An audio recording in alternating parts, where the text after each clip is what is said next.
বাদশা জুলকারনাইন গোটা দুনিয়ার শাসন করলেন, গোটা জগৎ।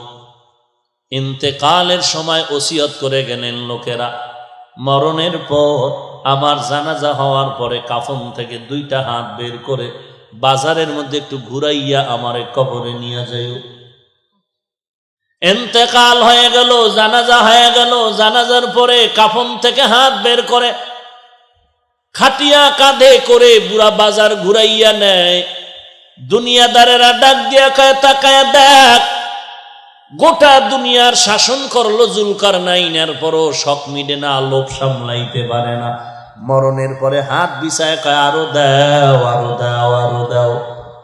ইমানদারেরা কয়, না না, জুলকারনাইন গোটা দুনিয়ারকে মানুষের বয়ান করে গেল, তাকাইয়া দেখ, সারা দুনিয়ার ক্ষমতা পাইয়া আজ খালি হাতে কবরে যায়। খালি হাতে আজ কবরে রওনা হয়ে গেল। অপরদিকে শোষক 2টা বেঈমান, নমরুদের মতো বেঈমান, গোটা দুনিয়ার শোষক, কেমন বড় জালেম, আল্লাহকে মেরে ফেলার জন্য রেডি হয়ে গেছে। কত বড় বেঈমান! আল্লাহরই রাখবো না, একেবারে তীর ধনুক নিয়ে আসমানে উঠতেছে, গুলি মারিয়েই ফেললো, যায় পড়বে আল্লাহর গায়ে। একটা প্রাণীর গায়ে লাগার পরে রক্ত লাগলো, কয় মেরে ফেলেছি। ওয়ামাকারু ওয়ামাকারাল্লাহ ওয়ামাকারু ওয়ামাকারাল্লাহ ওয়াল্লাহু খায়রুল মাকিরিন।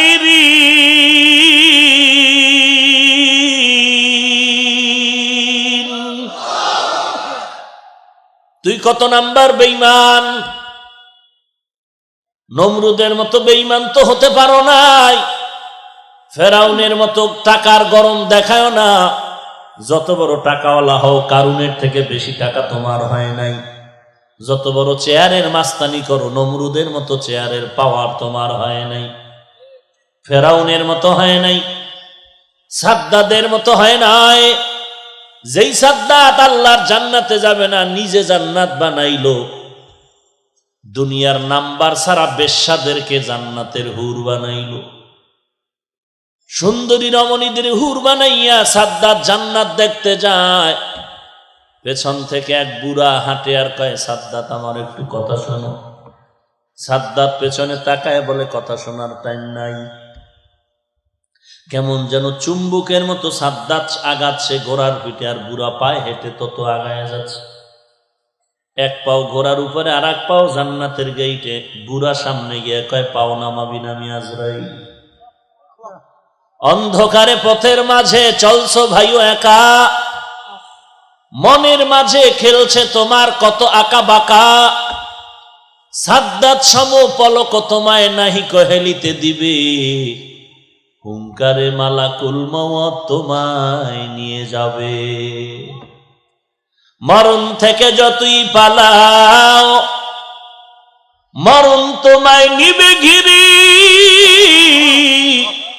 যদিও সুদূর আকাশ পানে লুকাও, সেথায় লাগিয়ে সিঁড়ি। নদী পথে নৌকা চালাও ও মাঝি ভাই, বেলা ডোবার আগে আমি ওপার উঠতে চাই। ডুবে গেলে বেলা রে আর উঠে না, ভেঙে গেলে মেলা রে আর জমে না। নদীর পার ভাঙে ও পার গড়ে, এই তো নদীর খেলা। সকাল বেলার ধনী রে তুই ফকির সন্ধ্যা বেলা। মরণ থেকে পালানোর কোনো জায়গা নাই রে ভাই। নমরুদ পালায়া যেতে পারে নাই, আর এই এত বড় বেঈমান নমরুদের ধ্বংস করার জন্য আল্লাহর আসমানি কোনো বিশাল বাহিনীও লাগে নাই। কি লাগছে? একটা অসুস্থ মশা মাথার ভিতরে ঢুকিয়া ফাঁকে ফাঁকে একটা মিস কল দেয়, নমরুদ বেহুশ হয়ে যায়। হঠাৎ করে জুতার সাথে মোলাকাত হয়ে গেল, মাথার সাথে ঠান্ডা। নমরুদ কয়, ডাক্তারের গুল্লি মারি জুতাই হলো আমার মূল ঔষধ। জুতার সাথে যখন মাথার সাথে মোলাকাত হয় তখন মাথা ঠান্ডা। কর্মচারী একজন রেডি করে কয়, বেতন বাড়ায় দিব, যত জোরে জোতার বাড়ি মারবি। জোতার বাড়ি জোরে দিবি তো বেতন বাড়ায় দিব। ফাঁকে ফাঁকে জোতার বাড়ি দেয় তো নমরুদ মাথা ঠান্ডা করে চুপচাপ ঘুমিয়ে যায়। কর্মচারী কয়েকদিন কাজ করার পরে বলে, আমার একার দ্বারা সম্ভব না, ঘুমান লাগবে তো। কয়, তাহলে আরো একজন কর্মচারী রেডি কর, দোনোজনার দায়িত্ব, একজনে না পারলে আর একজন, জুতার বাড়ি যেন বন্ধ না হয়। খোদার মায়, তুমি কি সবার কপালে হয়নি? এটি সান কপাইলে কপাল। নমরুদের কপালে জুতা, আমেরিকার ডব্লিউ বুশের কপালে। সাংবাদিকরা জিজ্ঞেস করলো, কাইফা হাল, জুতা খায় কেমন লাগলো? বলে, এটা তো আমার গণতান্ত্রিক অধিকার। কেসা ভাটপা, চিন্তা করেন যে জুতা খাইয়াও বলে কিচ্ছু মনে করিনি। এরে নবীর উম্মতের দল, মাঝে মাঝে আল্লাহ পায়ের জুতা কপালে লাগায় দেখায় যে দেখ তোর কত সম্মান। এই নমরুদকে আল্লাহ ধ্বংস করার জন্য বেশি কিছু লাগে না। এরে টাকাওয়ালা ভাই, এরে চেয়ারওয়ালা ভাই, কিসের বাহাদুরি দেখাও, কিসের মাস্তানি করো রে বাবা? ফেরাউনের মতো মাস্তান তো হতে পারো নাই। 40 বছর পর্যন্ত যে ফেরাউনের কোনো অসুস্থতা হয় নাই। নীল নদের ভেতরে মাঝখানে বাড়ি বানাইছে, ধুলা বালু লাগে না তো, ঠান্ডাও হয় না। কেমন ফেরাউন, যেই লোহিত সাগরের উপর দিয়ে মুসা নবীকে আল্লাহ পাস করায় দিলেন, পার করায় দিলেন, আবার ওই পানির মধ্যেই ফেরাউনকে আল্লাহ চুবায় ডুবায় খোদাই খায় মিটায় দিলেন। এরে নবীর উম্মতের দল, তুমি তাদের থেকে তো বড় টাকাওয়ালাও হতে পারো না, বড় মাস্তান হতে পারো না। কারুনের এত টাকা, তার টাকা যেই গুদামগুলোতে রাখতো, যেই বিশাল গুদামে টাকা রাখতো, স্বর্ণের টাকা, এই গুদামগুলোর তালার চাবি বহন করার জন্য প্রায় 70টা উট লাগতো। উট, 70টা উট শুধু চাবি টানতো। এবার বুঝেন কি পরিমাণ তালা, আর এই তালা কি পরিমাণ গুদাম তার মালে।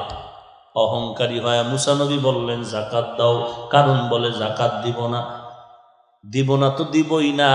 উল্টা মুসা নবীর বিরুদ্ধে একটা মেয়ের রেডি করলো, টাকার লোভ দেখায় বলে, এই কন্যা সন্তান, মুসা যখন মানুষের সামনে বয়ান করবে, তুমি দাঁড়াইয়া অপবাদ দিবা মুসা তোমার সাথে জিনা করেছে।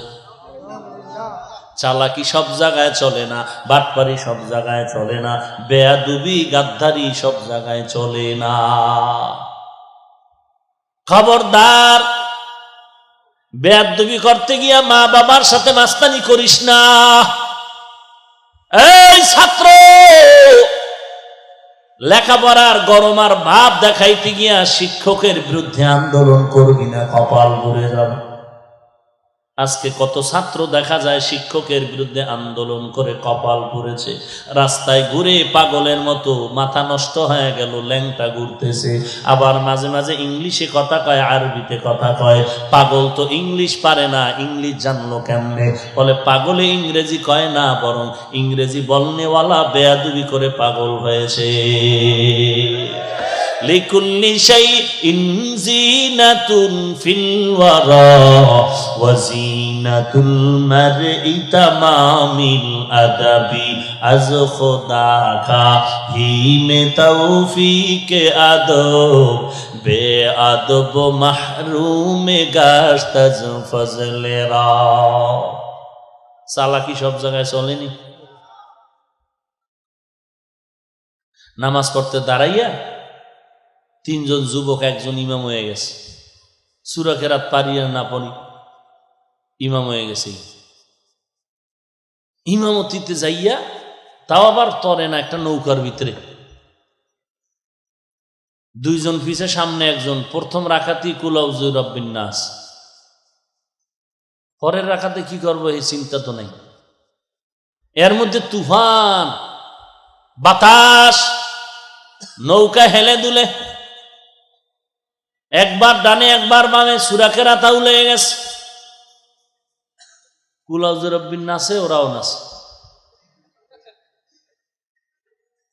তো একটার পিছনে দুইটা যে আছে বান্দর, একটা আর একটার ধাক্কা দিয়ে খায়, শক্ত হয়ে খারাপ তুফান ছুটছে। কিন্তু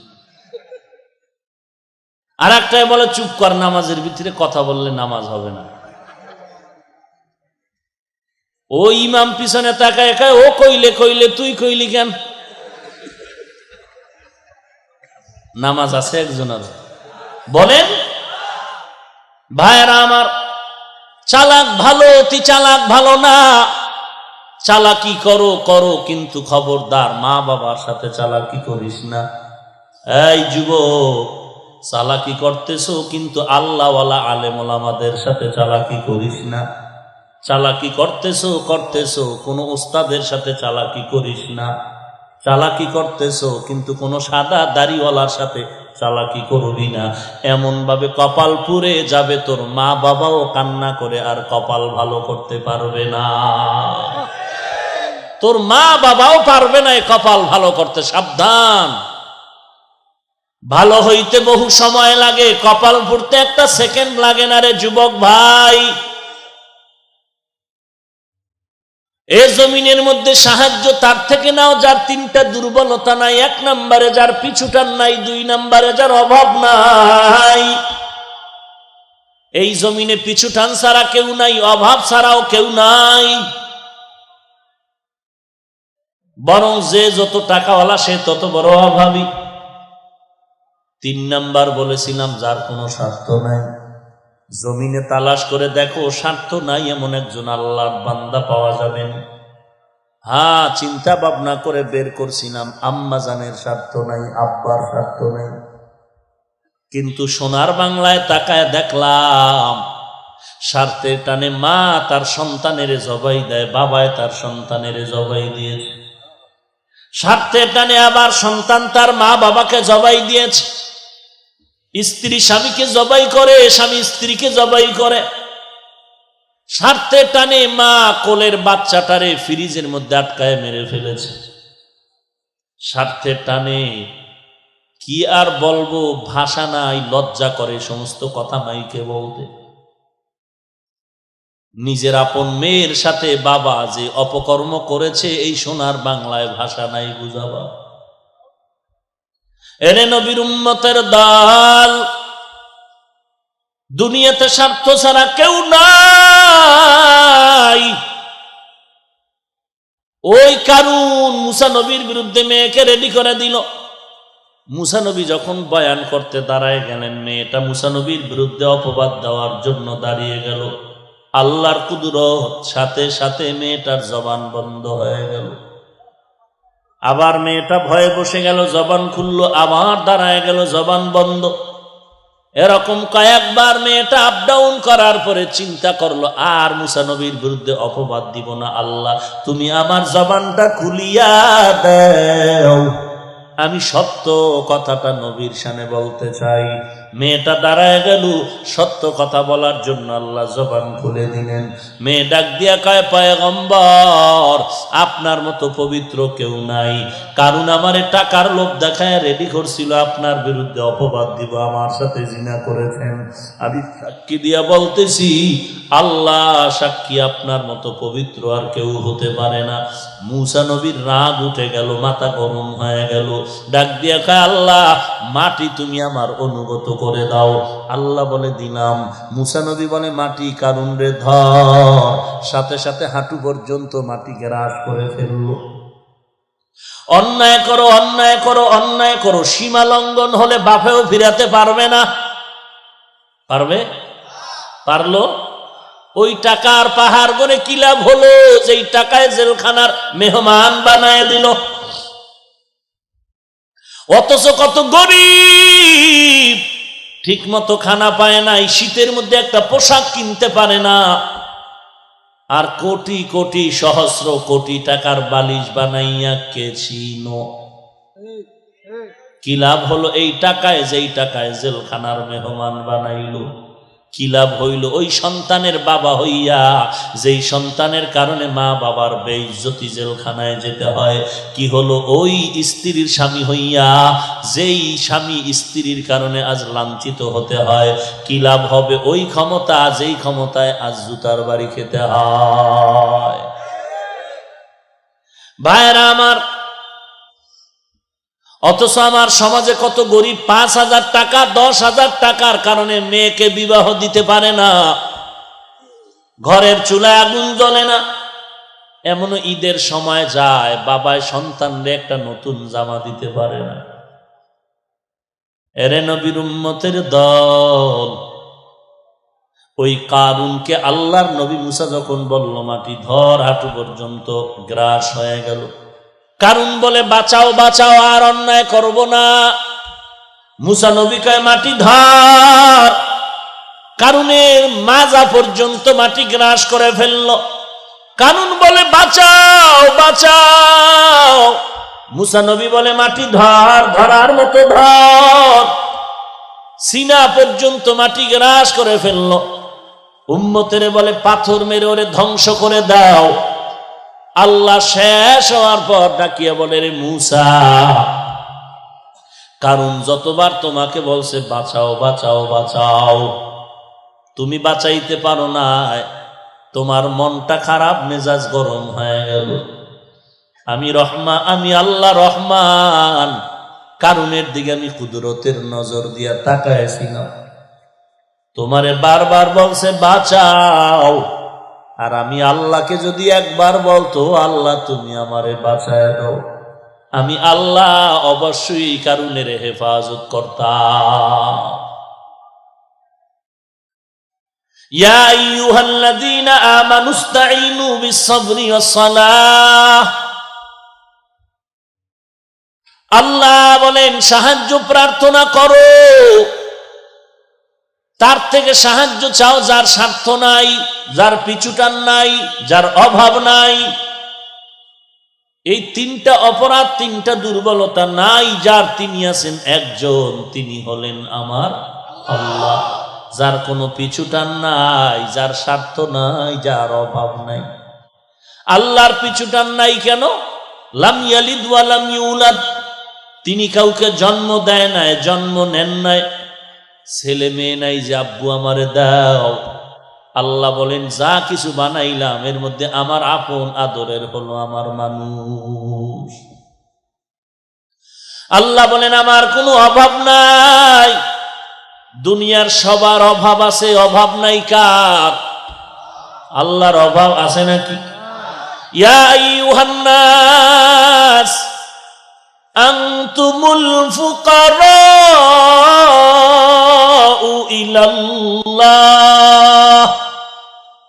ওয়াল্লাহু হুয়াল গানিয়্যুল হামিদ।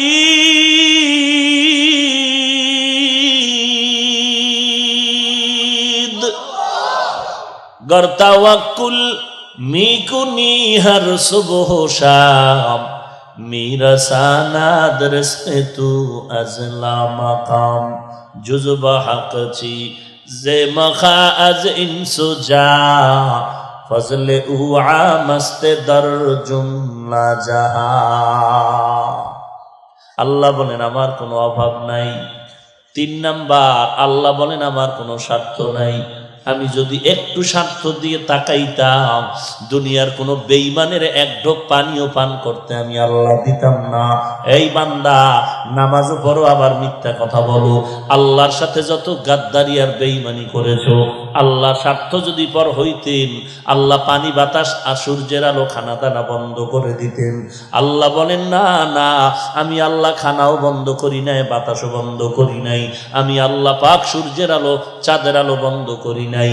আমি আল্লাহ রাগ করিয়া তোকে কোনো কষ্ট দেই নাই, বরং আমি আল্লাহ বারবার তোকে ডাকতেছি, উদউনি আস্তাজিব লাকুম।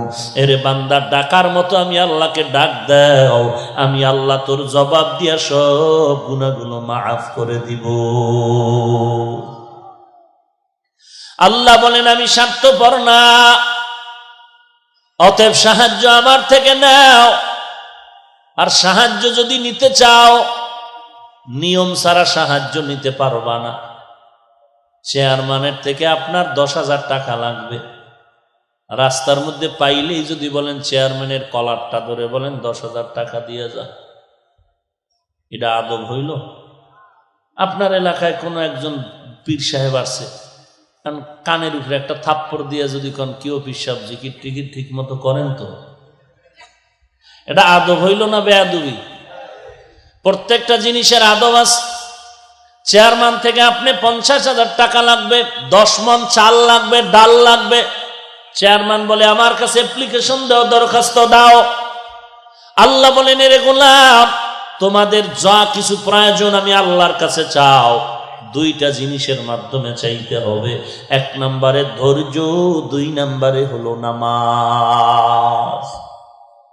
আজ আমাদের মধ্যে ধৈর্য নাই, নামাজও নাই। ধৈর্য আছে? ধৈর্য নাই। ইমাম সাহেব কেরাত লম্বা লইলে টের পাওয়া যায় ধৈর্য। যারা 5 ওয়াক্ত পড়ে না, জুমায় যায় ধৈর্যশীল জুমার নামাজিরা, যায় সবার শেষে, বের হয় সবার আগে, টাটকা ধৈর্যশীল।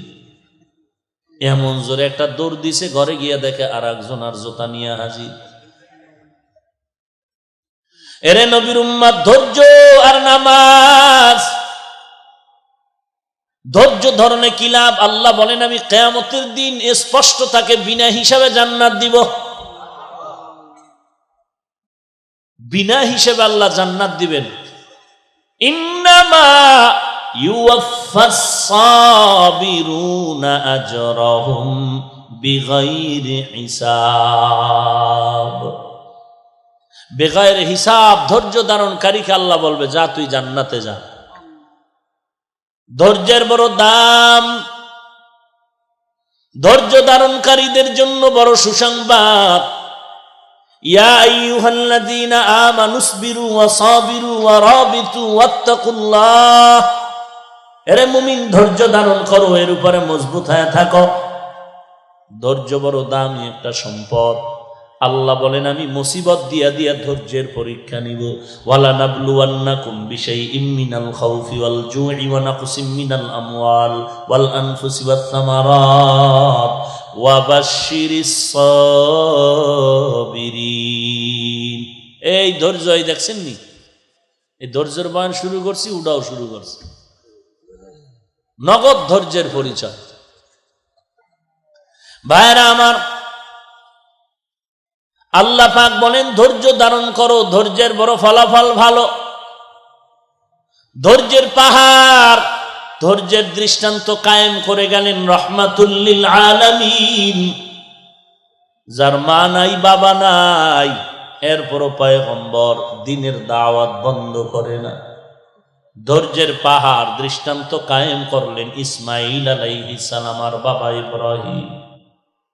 ধৈর্যের পাহাড় নির্মাণ করলেন আইয়ুব আলাইহিস সালাম। টাকার অভাব নাই, সন্তানের অভাব নাই, এরপরও তার উপরে কত মুসিবত আল্লাহ দিলেন। আল্লাহ বলেন, আমি 5টা জিনিসের মাধ্যমে পরীক্ষা করব। ধৈর্য ধারণ যারা করবে তাদের জন্যই হলো নাজাত আর কামিয়াবির সুসংবাদ। এর নবীর উম্মতের দল, আইয়ুব আলাইহিস সালামের উপরে আল্লাহ পাক এমন ভাবে পরীক্ষা দিলেন যে সম্পদ একটা আগুন এসে জ্বালায়া দিল। ইবলিস গিয়া কয়, আইয়ুব, আল্লাহর ইবাদত করে লাভ নাই, তোমার সন্তান সম্পদ ধ্বংস হয়ে গেল। আইয়ুব নবী বলেন আলহামদুলিল্লাহ। ইবলিস কয় নাউজুবিল্লাহ, না বলে আলহামদুলিল্লাহ কেন? আইয়ুব নবী বলে, এতদিন সম্পদের টেনশনে ইবাদত করতে টেনশন হতো, এখন আমার সম্পদও নাই, ইবাদতে টেনশনও নাই। এজন্যই তো নবী বলেন, গরিবেরা ধনী লোকের 500 বছর আগে জান্নাতে যাবে। কারণ ধনী লোকের সম্পদ আছে, হিসাব আছে। গরিবের সম্পদ নাই, হিসাব নাই। আইয়ুব আলাইহিস সালাম তার পুরা ফ্যামিলির মধ্যে এমন ভাবে তৈরি করে ফেললেন যে একটা সেকেন্ড আল্লাহর জিকির ছাড়া তার ঘর যেন খালি না থাকে। আমি এখন কোরআন কিতাব পড়ি, আল্লাহর জিকির করি, এরপরে তুমি, অর্থাৎ আমার ঘরের মধ্যে যেন 24টা ঘন্টার সেকেন্ডে সেকেন্ডে আল্লাহর জিকিরের আওয়াজ হয়। শয়তান এগুলো সহ্য করতে পারে না। ও আল্লাহ, তোমার আইয়ুব সম্পদের মায়া ইবাদত করে। আল্লাহ বলে না, আইয়ুব একমাত্র ইখলাস নিয়ে আমার ইবাদত করে, দেখ আমি আইয়ুবের পরীক্ষা করি। সর্বশেষ আইয়ুব নবী বিছানায় পড়ে গেলেন, চলার মতো রাস্তাও নাই, উঠতে পারে না, পার্শ্ব পরিবর্তন করতে পারে না। এক পর্যায়ে শরীরের মধ্যে পোকা শুরু হয়ে গেল। এমন ভাবে আল্লাহ পরীক্ষায় ফালাইলেন, পোকার শরীরে কিরায় ধরে, গন্ধ শুরু হয়ে গেল, এলাকার মানুষ এলাকা ছেড়ে চলে যায়।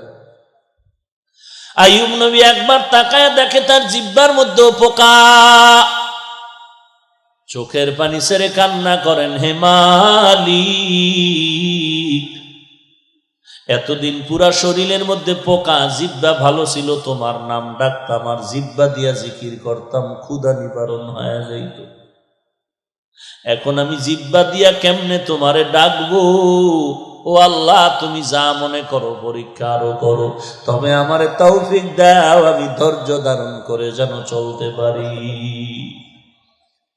এমন কান্নার আওয়াজ, এলাকার মানুষ দুর্গন্ধে এলাকা ছেড়ে চলে গেল। হঠাৎ নবী তাকায় দেখে তার অনেক বিবি, কয়েকজন বিবি পাশে দাঁড়ায় বলে, তালাক দাও, আমরাও চলে যাব। আইয়ুব নবী বলে, যাও যাও, দুনিয়াতে মনে করছিলাম সন্তানের জন্য মা আপন, বাবা আপন, আমার সন্তানও নাই, বাবাও নাই, মাও নেই। একটা উপযুক্ত পুরুষের জন্য শেষ সীমানা ঠিকানা হলো তার স্ত্রী আপন। আজকে তোমরাও আমারে ছাড়িয়া যাও। আইয়ুব নবী আল্লাহর দরবারে কান্না করেন, ও দয়ার মালিক, আজকে তুমি তাকায়া দেখো, আমার বিবিরা পর্যন্ত আমারে ছাড়িয়া চলিয়া যায়, সবাই আমারে ছেড়ে দিয়া যায়, তুমি আমারে ছাড়িয়া দিও না রে আল্লাহ। ও আল্লাহ, সবাই আমারে ভুলে গেল, তুমি আমারে ভুলিও না রে মালিক। আল্লাহ বলেন যে আমারে ভুলে না, আমিও তাকে ভুলবো না। আইয়ুব নবী তাকায়া দেখে সবাই গেল, একটা মাত্র বিবি, ইউসুফ নবীর কন্যা রহমা নামের, সাধারণ সবাই জানে যার নাম রহিমা। আইয়ুব নবীর একমাত্র বিবি রহমা আইয়ুব নবীর পায়ের কিনারায় বসে বসে গুনগুন করে কান্না করে। আইয়ুব নবী ইশারায় বললেন, বিবি কেন তুমি যাও না?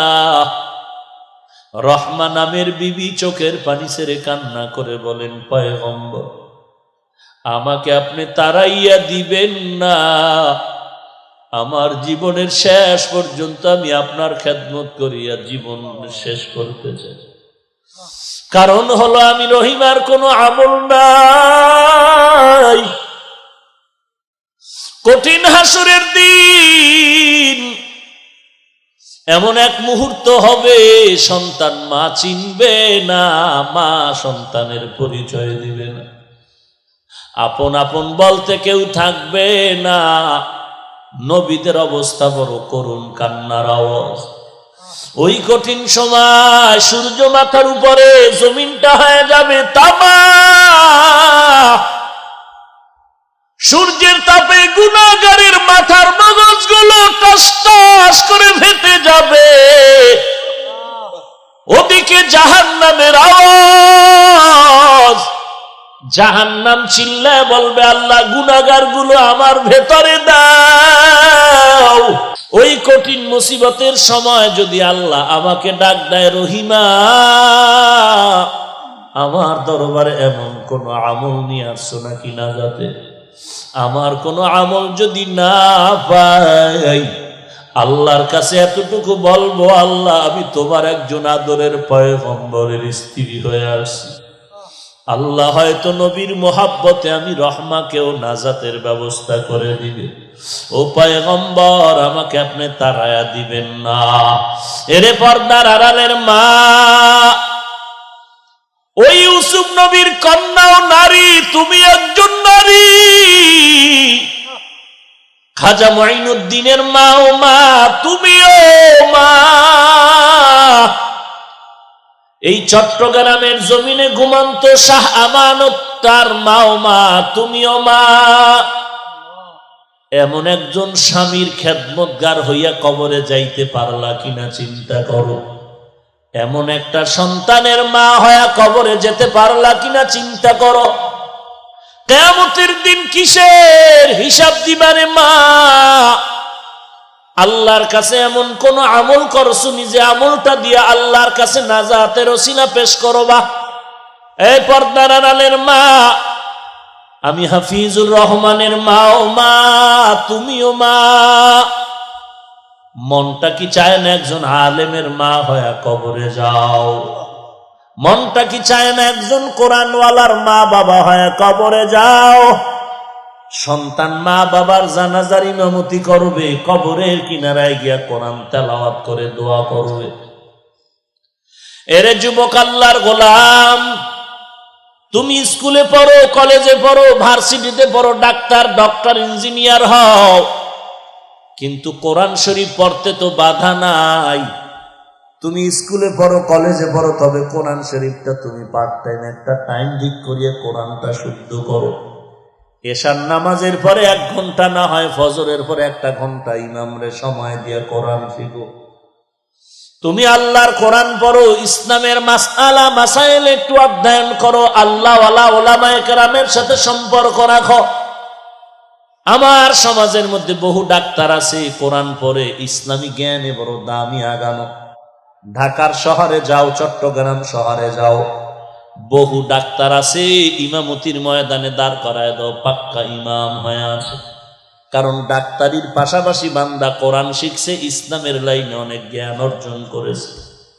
মনে হয় যেন আজ ওই বান্দা আলেমের কাতারে গিয়া অনেক দামি হয়ে গেল।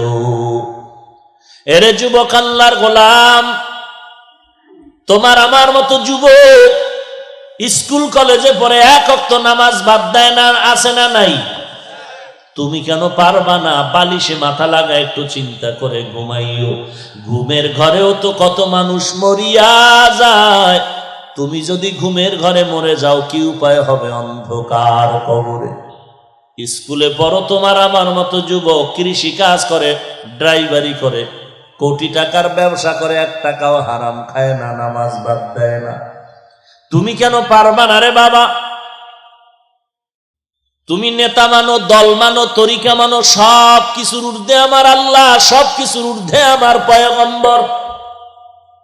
এখানে সচেতন শিক্ষিত যুবক, আমাকে বলো, নবীজির তরিকার মধ্যে দাড়ি রাখার নিয়ম আছে না নাই? বলো বলো, আসতে বলো কেন? আছে মানে যারা দাড়ি ছোট করো, যারা পুরাটা কাটো, দোনো দলের গুনাহ সমান। কেমন গুনাহ? 24টা ঘন্টার সেকেন্ডে সেকেন্ডে সেকেন্ডে কবিরা গুনাহ। ঘুমাইয়া থাকলেও গুনাহ লেখা বন্ধ নাই। নামাজে দাঁড়ায় আছো, গুনাহ লেখা বন্ধ নাই। বাইতুল্লাহর ঘর ধরে লাব্বাইক বলতেছো, গুনাহ লেখা বন্ধ নাই।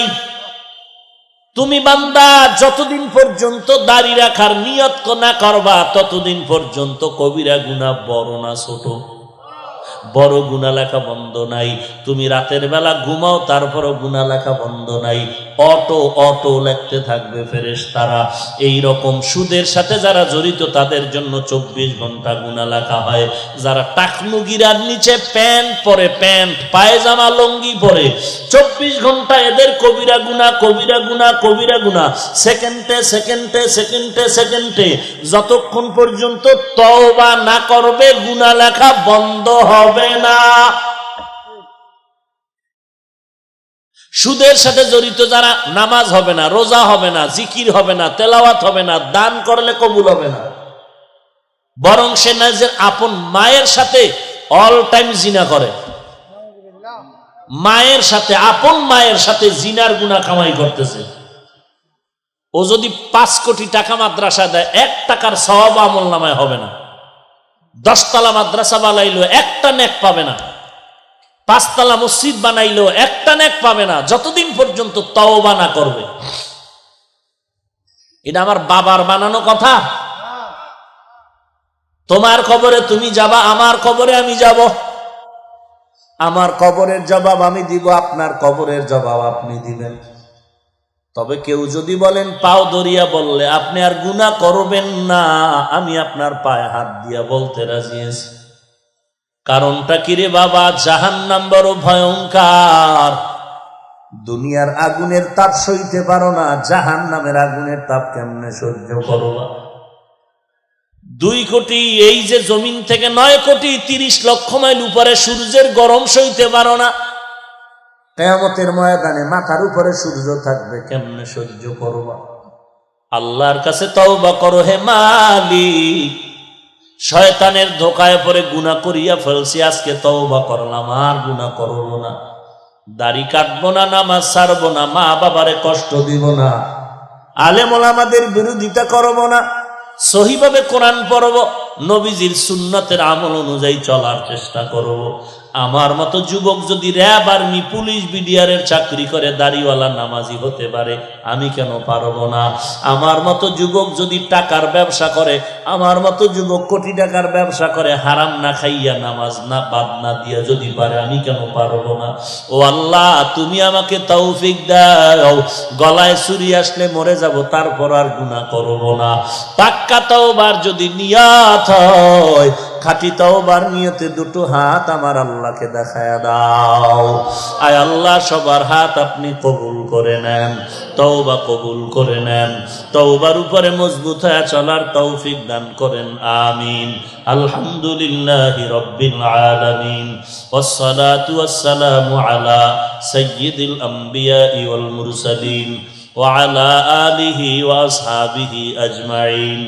ইয়া আরহামার রাহিমিন, ইয়া আরহামার রাহিমিন, ইয়া আরহামার রাহিমিন। আয় আল্লাহ তাআলা, গুনাহের বোঝা নিয়ে আপনার দরওয়াজায় হাজির। ও আল্লাহ, আমরা যারা ময়দানে আসছি, কারো গুনার খবর কেউ জানে না, কিন্তু আপনি জানেন আল্লাহ। আমি কত বড় গুনাহগার, আমার মা বাবা ভাই বোনেরা কেউ জানে না, আপনি জানেন। আয় আল্লাহ, গুনার কারণে আপনি রাগ করিয়া পানিও বন্ধ করেন নাই, বাতাস বন্ধ করেন নাই, রাগ করিয়া খানাও বন্ধ করেন নাই। ও আল্লাহ, শয়তানের ধোকায় পড়ে গুনাহ করেছি, আজকে তওবার দরজায় ফিরে আসলাম, আর গুনাহ করব না রে আল্লাহ। আয় আল্লাহ, গুনাহগার হয়ে কবরে যেতে চাই না। ওই কবরে গুনাহগারের জন্য যে আযাব সহ্য করতে পারবো না রে আল্লাহ। কবরের 2 পার্শ্বের মাটির চাপ সহ্য করতে পারবো না রে আল্লাহ। মেহেরবানি করে গুনাহমুক্ত জিন্দেগি দান করেন। আয় আল্লাহ, 5 ওয়াক্ত নামাজি বানায় দেন, মা বাবার খেদমতের জন্য কবুল করে নেন। আয় আল্লাহ, সকলের দিলের নেক আশা পূরণ করে দেন, নবীজির মুহাব্বতে সকলের দোয়া মোনাজাত কবুল করে নেন।